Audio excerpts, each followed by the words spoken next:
During the mid-1980s, London produced a supergroup who went by the name of Five Star. They were one of the few groups during that era to reach superstardom on a worldwide level. Along with superstardom, they indulged in the perks that came along with that status: fame, fortune, and romance. However, by the end of the decade, they were filled with so much disgrace that they fled the country and relocated to America. On this episode of Exposed, we examine the quick rise and even quicker fall of London's most popular group during the 1980s, Five Star.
During the 60s and 70s, Buster Pearson was a prominent musician, performing with the likes of Wilson Pickett and Otis Redding.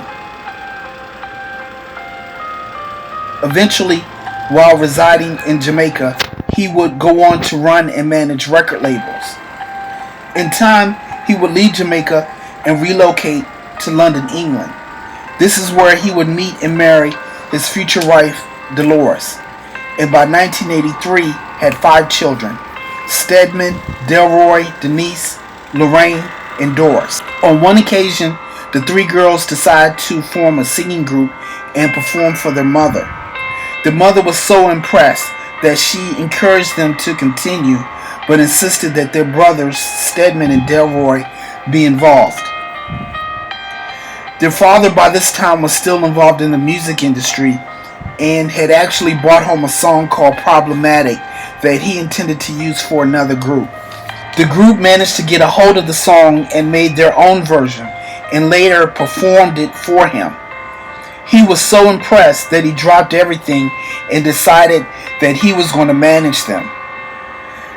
Within a short period of time, the group was successful at getting their own record deal and signing with RCA Records. In the summer of 1985, Five Star released their first album, Luxury of Life, which featured the songs All Fall Down, Let Me Be the One, and Systematic.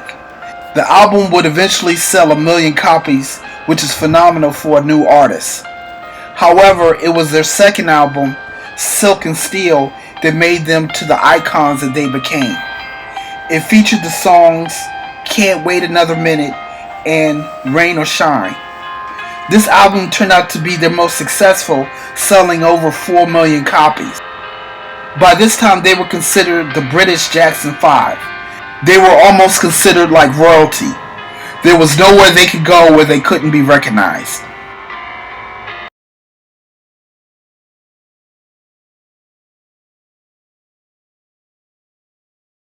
Compared to most groups, Five Star had great advantages.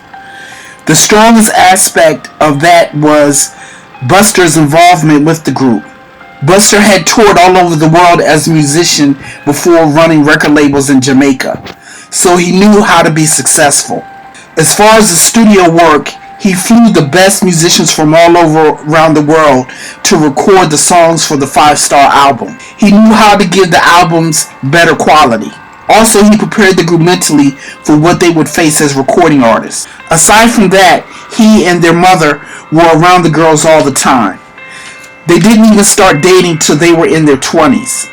Also, when it was time for them to get recording contracts, instead of signing with the labels, he decided to start his own record label and license the music out to RCA Records. Aside from that, what was also surprising about Five Star was how multi-talented all of the children were. All of them were capable of singing lead.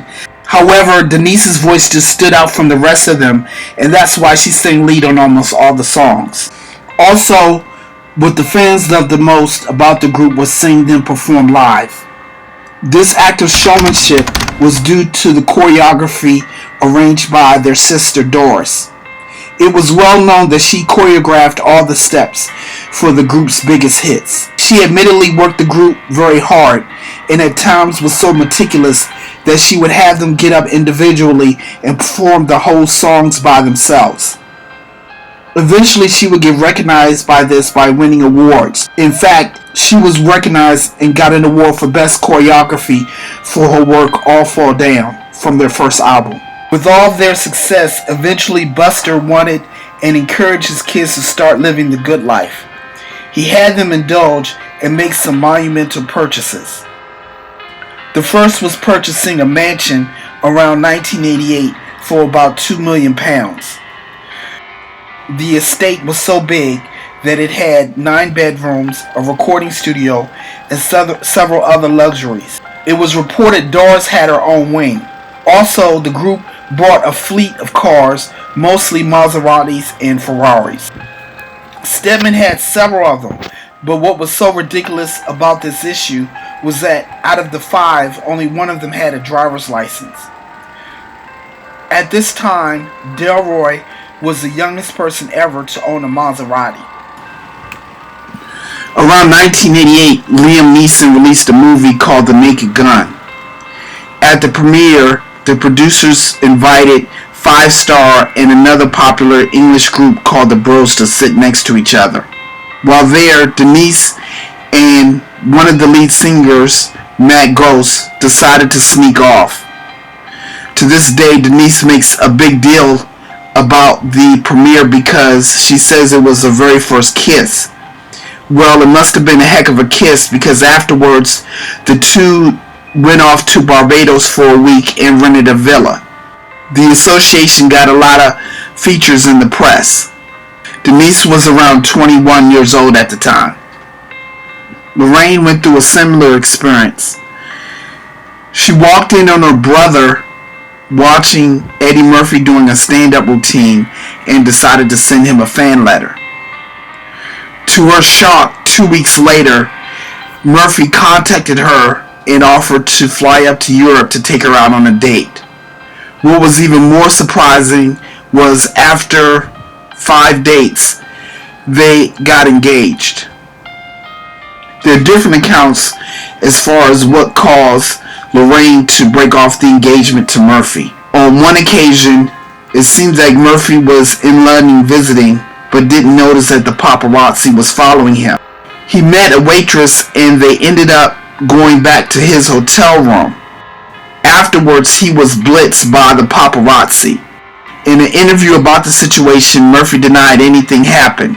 He said all they did was listen to music and watch videos. However, when they spoke to the waitress, all she talked about was how endowed he was. What made it worse was that the press knew about his relationship to Lorraine.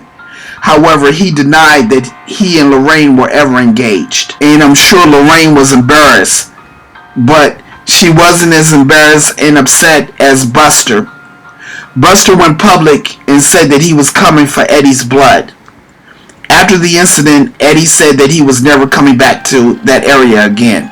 In another interview, Lorraine was asked about the issue with her and Eddie Murphy. She said on one occasion, after the proposal, Eddie and the rest of the family decided to go to a restaurant and have dinner. Afterwards, they were at her house. It was around 3 o'clock in the morning, and Eddie told Lorraine, "Come on, let's go back to the hotel." And Lorraine responded, "I'll see you tomorrow." Eddie said, "We're engaged now. You're coming back to the hotel." And Lorraine said, "I wasn't brought up that way." Eddie then asked for the ring back, and she calmly gave it back to him. Later, Buster found out about this, confronted Lorraine, and said, "You need to fix this." Lorraine said, "You want to marry him so much, then you marry him, because I'm not."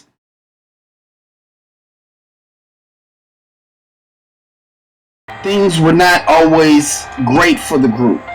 One issue that they had was that due to their careers, they left school, so they really didn't have a lot of friends. They were pretty much isolated to the mansion. Another issue that came up was the relationship between Lorraine and Denise. When they were younger, they were close, but as they got older, they had trouble getting along with each other. And in one aspect, it's okay when it's just doing family issues, but when you're trying to do business, this could be extremely difficult. At one point, somebody asked the group, was there ever a time where they experienced racism? Lorraine said on one occasion, by the time they moved into the mansion, they were assigned to Epic Records, and some executives had visited them on their estate. They didn't notice that she was standing within an earshot and she was listening to their conversation. She overheard one say to the other, "They have too much for a black family. This isn't fair." She would later go on and tell Buster what she heard, and he would brush her off, saying that maybe you heard it wrong. But you could tell in recent interviews that this statement still bothers her to this day.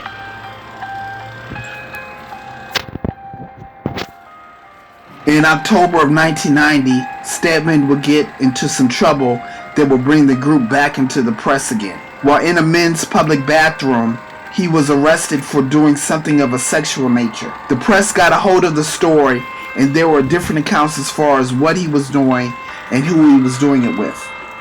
However, in the end, he decided to plead guilty to indecent exposure. Around this time, rumors also began to circulate that the group was having financial problems and had filed for bankruptcy. This became an issue when it was noticeable that all of the cars that were on the estate had disappeared. It was believed that they had sold them as a part of the bankruptcy. Around that time, a man was caught jumping the barricade that surrounded their estate. It is reported that the man represented the mortgage company and he arrived there to seize the property. By coincidence, the press were there to record the entire matter. When interviewing him, he said he represented the mortgage company, he was seizing the property, and when he went inside, the Pearsons had already evacuated the mansion. What was shocking about this was that the Pearsons had only resided in the mansion for 2 years. As it turns out, they decided to pack up and relocate to America and leave England behind. One of the advantages of moving to America was that Five Star could get off to a fresh start. During that time, the internet had not become as prominent over there as it is now, so many of the issues that were reported to the public were not well known in America. By this time, around 1990, the group had already produced 4 albums, and they decided that they were going to make some changes. In order to do that, one of the first things that they did was they had Buster relinquish some of the control that he had over the group as far as managing them and their producing their albums. Also, they were going to start writing and recording their own songs, and they were going to share lead vocals instead of giving 100% of the responsibility to Denise.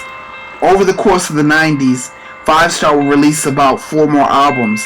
However, with each album sold, it got less and less fanfare. And by 2001, the group decided to officially disband. Over the course in time, when the group got together for reunions, Stedman was the most consistent. However, aside from that, he took on side projects. Initially, he started his own limousine company and then eventually would delve into acting. A production of Michael Jackson's Thriller was being toured around the United States, and he was selected to play the lead role. Things were not always good once Stedman got to America. At some point, he had a falling out with his father, Buster. It was reported that Buster was making death threats toward him. On one occasion, the police showed up to the house and the door was kicked in. The story reached the press because it was reported that Buster had a gun. No arrests were made, but this was another issue that started to tarnish the image of the group. Stedman was confronted on the issues about him and the scandal that happened before the group left Europe. As far as his looks are concerned, he stated, "I still like to wear makeup. I love wearing it for TV. This has taken 20 years to get this makeup right for me. It makes me feel masculine and feminine. Or maybe it's a mask and maybe I hide." He also contends that he's never augmented his face or had surgery to make himself look more like Michael Jackson. As far as the issue that happened in Europe, Stedman stated, "I'm not gay, I'm not bisexual, I'm straight." Buster responded to the scandal as well. He responded saying, "If he did what he did, then he was stupid. But I didn't have anything silly to say to him, like you shouldn't have done that. Let boys be boys, but you gotta know where to be boys."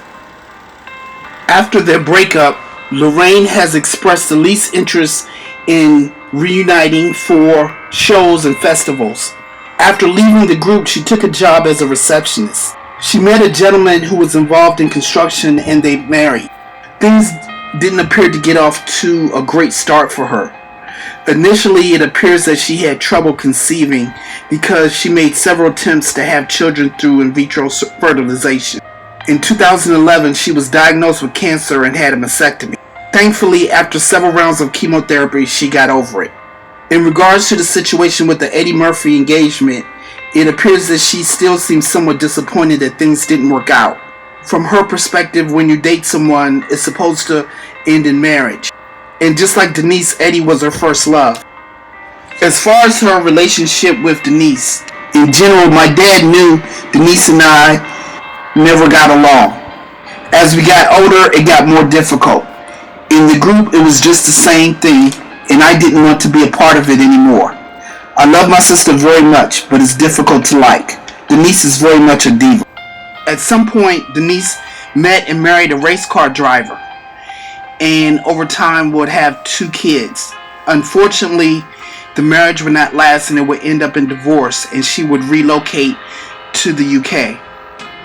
Over the next decade, she would keep herself occupied by either reuniting with her family or doing side projects. Unfortunately, over time, her relationship with Lorraine got even more strained. The nail hit the coffin when Lorraine was on the internet one day and noticed Lorraine in a picture posing with 4 people claiming to be 5-star. It appears that at some point, Denise decided to revamp the group but didn't tell all of her siblings. What made this even worse was that Lorraine and some of her siblings found this to be offensive because they felt that this issue was tarnishing the legacy of 5-star. However, not only were her siblings appalled, but also the fans as well. Sometimes, instead of referring to them as 5-star, they were being referred to as Lorraine and the 4 imposters. In 2012, Denise decided to focus more on having a solo career. She appeared on a British version of The Voice and won. In the end, she ended up scoring a solo deal, and in 2014 she released her first solo album. The album met with mild success. In 2014, the group reunited for the Rewind Festival. The Rewind Festival is an annual musical festival that's held in England every year.